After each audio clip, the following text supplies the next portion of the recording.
이 영상을 클릭하시는 분은 분명 허리가 아프고 불편한 분이실 겁니다. 허리가 아픈 이유는 크게 두 가지인데요. 첫 번째, 잘못된 자세와 두 번째, 코어 근육 약화 문제이죠. 여기까지 들어보시고 또 뻔한 소리 하고 있네 라고 생각할 수 있는데 절대로 그렇게 생각하시면 안 됩니다. 사고나 외상으로 인한 허리 부상이 아닌 경우, 선천적인 체형 문제가 아니라면 이 영상 꼭 끝까지 집중해서 시청해 주세요. 안녕하세요. 체형 교정 전문가 테라피 마스터 이기성입니다. 척추 생체 역학과 디스크 압력을 연구하는 독일의 울름 대학교 연구팀에 따르면 장시간 앉아 있거나 등을 구부정하게 만드는 자세는 척추에 과도한 압력을 가해 척추 디스크 압력을 정상보다 최대 190%까지 증가시킬 수 있다고 합니다. 쉽게 말해서 디스크 위험도가 1.9배나 높아지는 거죠. 여기까지 들어보시고 나는 자세가 나쁜데도 허리가 안 아픈데?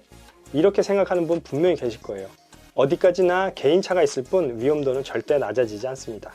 우리나라 허리재활의학의 대가이신 서울대학병원 정성근 교수님은 숙이는 자세가 가장 허리에 나쁘다. 심지어 바닥에 5만원짜리 지폐가 떨어져도 절대 줍지 말라고 유퀴즈에 나와서 얘기했던 적이 있습니다. 그렇다면 어떻게 하면 평소에 쉽게 관리하고 코어 근육을 튼튼하게 할 수 있을까요? 그 방법은 생각보다 어렵지 않습니다. 일단 똑바로 앉으세요. 말이 쉽다고요? 그럼 우선 바른 자세로 앉을 수 있는 환경을 조금씩 만들어 보는 거죠.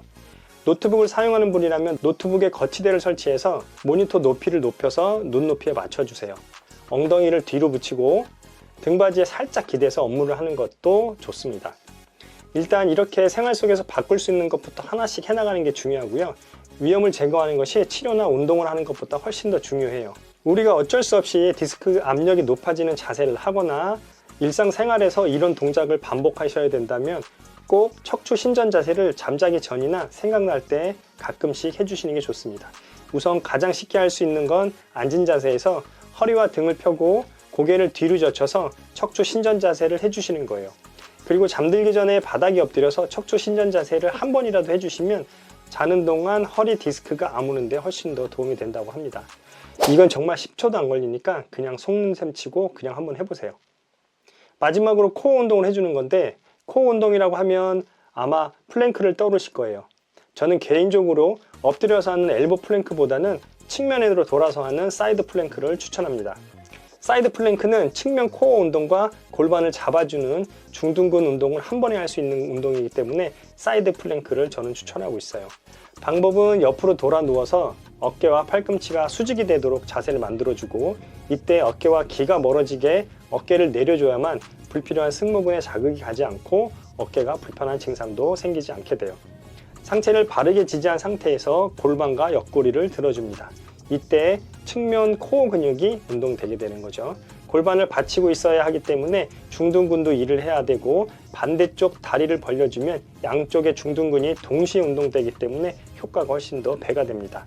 짧지만 효과적인 코어 운동으로 하기에 사이드 플랭크가 정말 좋아요. 처음엔 척추 정렬이 잘 될 수 있도록 거울을 보면서 하면 좋은데, 만약에 그럴 수 없다면 허리와 고개를 똑바로 세우려고 노력하면서 동작을 해주시면 됩니다. 정점에서 2-3초 동안 버텨서 바닥에 내려온 후에 다시 천천히 올려주는 거죠. 만약에 난이도를 더 올리고 싶다면 좀 더 오래 버티거나 팔을 완전히 펴서 하는 사이드 플랭크 자세를 해주시면 훨씬 더 난이도를 높일 수 있고요. 중둔근을 더 강화하고 싶다면 무릎에 밴드를 걸어서 운동하시면 엉덩이 운동까지 한 번에 할 수 있기 때문에 자신의 체력과 자신의 운동 목표에 맞게 운동을 해주시면 됩니다. 이렇게 오늘은 허리 통증의 원인과 해결 방법을 소개시켜 드렸는데요. 저는 25년 동안 현장에서 운동을 가르치면서 운동이라는 게 규칙적으로 힘들게 해야 된다는 고정관념 때문에 오히려 시작을 못하는 분이 많다는 걸 느꼈습니다. 얘기 드린 것처럼 간단하게 환경을 바꾸고 하루 한 동작만이라도 운동을 꾸준히만 해주신다면 뭔가 모르게 의지라는 게 생길 거예요. 그러다 보면 너무 큰 각오 없이도 꾸준히 운동할 수 있는 습관이 만들어지기도 합니다. 그럼 오늘 내용이 도움이 되셨다면 좋아요, 구독 눌러주시고 다음 시간에 더 유용한 운동으로 찾아뵙겠습니다. 지금까지 체형 전문가 테라피 마스터 이기성이었습니다. 안녕.